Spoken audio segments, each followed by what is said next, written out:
Three different actors, three different decades, one story that Hollywood can't seem to crack. For over half a century, Richard Matheson's novel, I Am Legend, has defied faithful adaptation. Every version gets something right, but loses something essential in translation. In 1971, Charlton Heston stepped into the ruins of Los Angeles for The Omega Man, a film with the budget, the star power, and the cultural moment to finally nail it. Yet even this version had to compromise. Today, we're uncovering 15 fascinating facts about this cult classic and the curse that seems to follow it. Fact 1. The I Am Legend Curse. Richard Matheson published I Am Legend in 1954, and it immediately became a landmark of science fiction literature. The story follows Robert Neville, the last uninfected human in a world overrun by vampires. But here's what makes it brilliant. The twist ending reveals that Neville has become the monster. To the new vampire society, he's the terrifying predator who stalks them by day. For over 50 years, Hollywood has tried to bring this story to screen. 3 major adaptations have been made. The Last Man on Earth in 1964, The Omega Man in 1971, and I Am Legend in 2007. Each one succeeds in certain areas, atmosphere, action, star power, but every single version struggles with that core philosophical twist. Fact 2. Charlton Heston's Accidental Apocalypse Trilogy. Between 1968 and 1973, Charlton Heston became the face of humanity's extinction. It started with Planet of the Apes in 1968, where he played an astronaut discovering Earth had been conquered by intelligent apes. In 1971 came The Omega Man, with Heston as the lone survivor in plague-ravaged Los Angeles. Then in 1973, Soylent Green had him investigating food shortages in an overpopulated, dying world. Heston never intended to create an apocalypse trilogy, but these 3 films formed an accidental thematic series. Critics and fans began calling them the Heston Apocalypse Trilogy. The actor himself later acknowledged the pattern, noting that he seemed drawn to stories about civilization's fragility. Fact 3. Filming an empty Los Angeles. One of the Omega Man's most memorable images is Charlton Heston driving through completely deserted downtown Los Angeles. Streets that normally teemed with traffic set empty. No pedestrians, no cars, just eerie silence. In 1971, this was an extraordinary visual achievement, and they pulled it off without computer graphics or massive constructed sets. The solution was brilliantly simple. They filmed early on Sunday mornings. The production team secured permits to shoot in downtown Los Angeles between 6 a.m. and 8 a.m. on Sundays, when the streets were naturally empty. They filmed at actual locations, including the Bunker Hill area, Wilshire Boulevard, and outside the Los Angeles Music Center. The crew had to work fast, setting up shots, filming, and moving on before the city woke up. It was guerrilla filmmaking at a studio scale, and it created some of the most haunting imagery in science fiction cinema. Fact 4. Guerrilla filmmaking left visible seams. For decades, The Omega Man looked impressive on VHS and television. But when Warner Brothers released high-definition transfers, something unexpected happened. The seams in the production became visible. If you watch the restored version carefully, you can spot background cars that weren't supposed to be there. Pedestrians occasionally wander into frame in the far distance.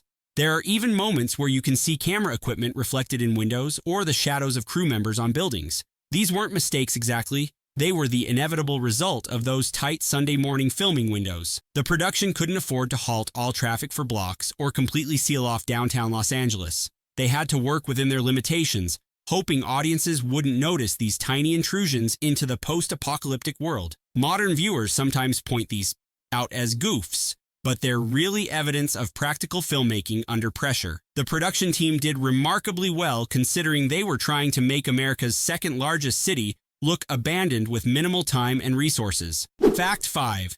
Neville's townhouse was a long-standing set. Robert Neville's fortress-like townhouse became one of the film's most iconic locations. With its barricaded windows, security systems, and 1970s bachelor pad aesthetic, it perfectly captured the character's paranoid isolation. For years, fans wondered where this distinctive building was located.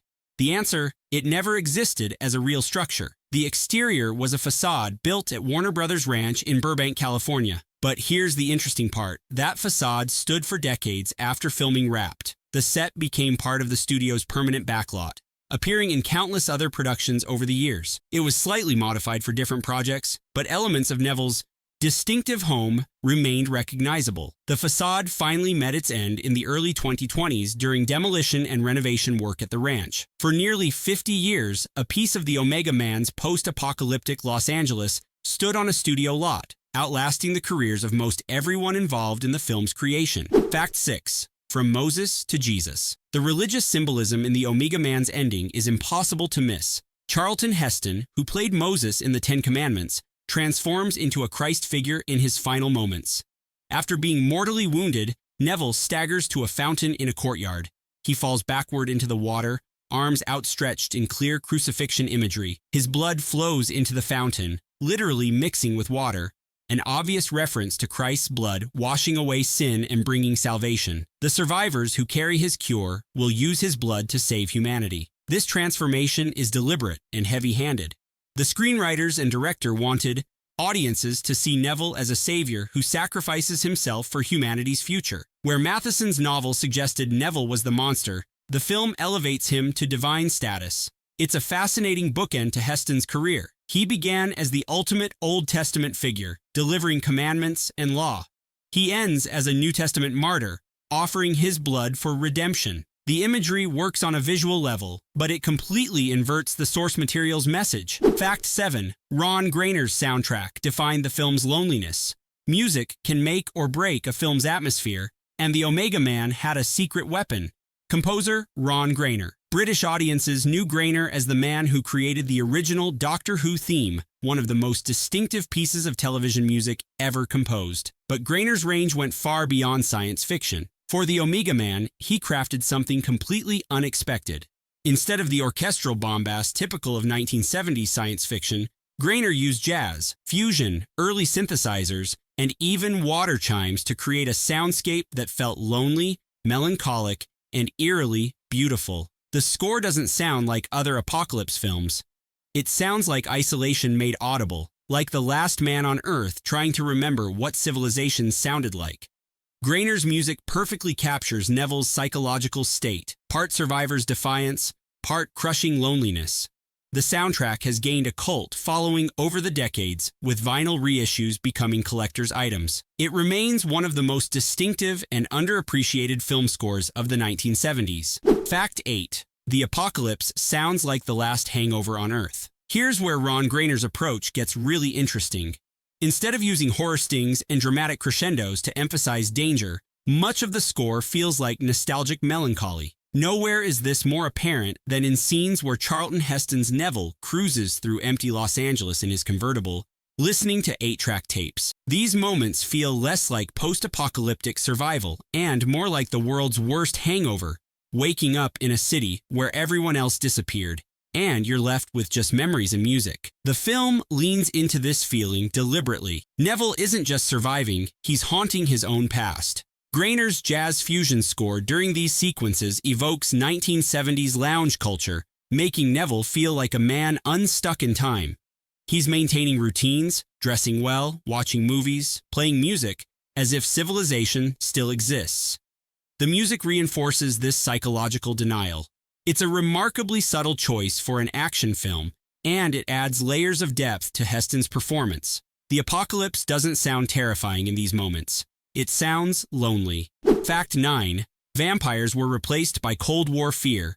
Richard Matheson's novel features vampires, classic creatures of Gothic horror driven by bloodlust and killed by sunlight. But when screenwriters John William Corrington and Joyce Hooper Corrington adapted the story for 1971, they made a crucial change. The vampires became victims of biological warfare. This wasn't a random decision. In 1971, America was deep into the Cold War, and biological weapons represented a real, terrifying threat. The same year the Omega Man was released, President Nixon had just renounced the use of biological weapons, but public fear remained high. The threat felt immediate and plausible. By replacing supernatural vampires with plague victims, the film grounded itself in contemporary anxieties. The infected weren't monsters from folklore. They were casualties of human militarism gone wrong. This made the story feel urgent rather than fantastical. The change also allowed the film to explore different themes. Instead of good versus evil, it became about the consequences of scientific hubris and military escalation. The real monster wasn't supernatural, it was humanity's capacity for self-destruction through weapons of mass destruction. Fact 10. The family was inspired by the Manson cult. In The Omega Man, the infected survivors organized themselves into a cult-like group called The Family, led by a charismatic zealot named Matthias. They wear dark robes, reject technology, and seek to destroy all remnants of the old world, including Robert Neville. The filmmakers drew direct inspiration from Charles Manson and his followers. The family in The Omega Man mirrors this cult behavior: blind devotion to a charismatic leader, rejection of mainstream society, and a willingness to commit violence in service of their ideology. Matthias, played by Anthony Zerbe, even has Manson-like qualities: magnetic personality, apocalyptic rhetoric, and absolute control over his followers. This connection made the family feel terrifyingly relevant to 1971 audiences. They weren't just plague victims or science fiction villains, they represented real contemporary fears about counterculture movements, turning violent and destructive. Fact 11. The villains are intelligent, not mindless monsters. Here's what separates The Omega Man from later zombie films. The family members aren't mindless. They're articulate, organized, and philosophical. They hold trials, debate strategy, and engage Neville in ideological arguments about who represents humanity's future. Anthony Zerbe's Matthias delivers eloquent speeches about technology's sins and the need to purge the old world. He's not a stumbling monster. He's an articulate zealot with a coherent, if extreme, worldview. The family has rules, hierarchy, and purpose. This creates genuine moral complexity. When Neville kills family members, he's not just dispatching zombies. He's killing people who believe he's the real threat to their new society. The film asks uncomfortable questions. Who decides what humanity should become? Does survival justify Neville's actions if he's killing the emerging civilization? Fact 12. The book's twist still haunts the film. Matheson's novel ends with Neville captured by the new vampire society, awaiting execution. As he faces death, he realizes he's become their boogeyman, the monster who invades their homes during daylight to kill them. He's the legend they'll tell their children about. The hero realizes he's the villain. The Omega Man couldn't commit to that ending, but traces of it remain. There are moments of genuine ambiguity where the film acknowledges Neville might not be entirely heroic. When he attacks family members in their hideouts, the film briefly shows their fear and vulnerability. When he kills them, it doesn't always feel triumphant. The script includes moments where Matthias has legitimate grievances. His accusation that technology destroyed the world isn't wrong. His argument that Neville represents the old order trying to prevent necessary change has merit. The film doesn't fully embrace these ideas, but it flirts with them. Ultimately, The Omega Man pulls back from the abyss of moral complexity and reasserts Neville as hero. But for viewers paying attention, those moments of doubt linger. The original novel's twist haunts the film like a ghost, reminding us of what it could have been. Fact 13. The Woodstock scene is deep social satire. In one memorable sequence, Charlton Heston's Neville sits alone in his fortress, smoking a cigar and watching footage of Woodstock on a movie screen. He watches the 1969 music festival, symbols of peace, love, and youthful optimism, while outside, violent mutants tear apart civilization. This scene works as devastating social satire. Woodstock represented the peak of 1960s counterculture idealism, the belief that love and music could transform society. Just 2 years later, The Omega Man suggests that idealism didn't disappear. It mutated into something darker and more violent. The family, with their rejection of technology and establishment values, could be seen as what happens when counterculture ideals turn apocalyptic. They're not trying to reform society, they're trying to destroy it completely and start over. The film suggests that the optimistic youth movement of the 1960s curdled into something destructive by the early 1970s. Director Boris Sagal and the screenwriters were making a pointed commentary about how quickly idealism can transform into zealotry. The Woodstock scene crystallizes this. Neville, representing establishment values, watches the innocence of 1969 while confronting its violent aftermath in 1971. Fact 14. A generational conflict at the end of the world. At its core, The Omega Man frames the apocalypse as a conflict between generations and ideologies. Robert Neville, in his tailored suits and love of classical culture, represents establishment values and old-world civilization. The family, with their anti-technology crusade and countercultural rhetoric, represent a twisted youth movement. This wasn't subtle in 1971. America was deeply divided along generational lines: Vietnam War protests, cultural revolution, the generation gap dominating social discourse. The Omega Man transplants these conflicts into a science fiction setting where they fight to the literal death.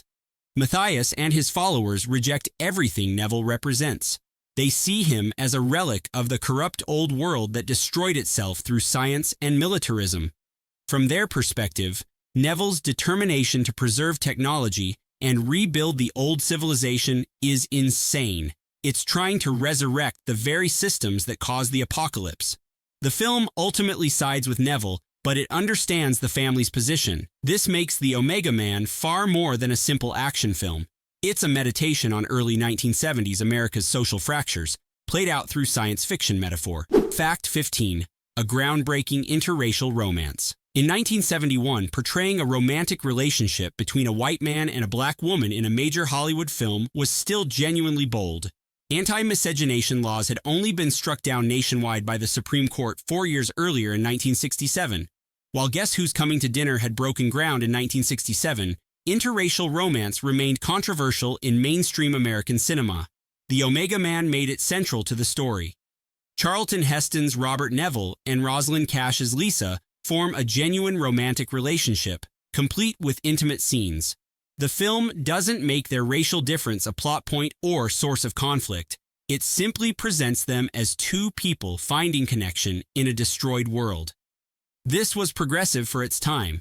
The film treats their relationship as natural and right, never questioning or problematizing it. In the context of 1971 America, where racial tensions were high and many states had only recently been forced to legalize interracial marriage, this representation mattered. Warner Brothers and the filmmakers deserve credit for not shying away from this aspect. They could have cast differently to avoid controversy, but they committed to showing an interracial romance as normal, healthy, and heroic. The Omega Man remains a fascinating artifact of 1970s cinema, bold in some ways, timid in others. It emptied Los Angeles, broke racial barriers, and created haunting imagery. But it couldn't escape the curse. Hollywood still hasn't figured out how to film I Am Legend without turning the monster into a savior. If you enjoyed these facts, hit that like button and subscribe. Until next time, keep watching the classics.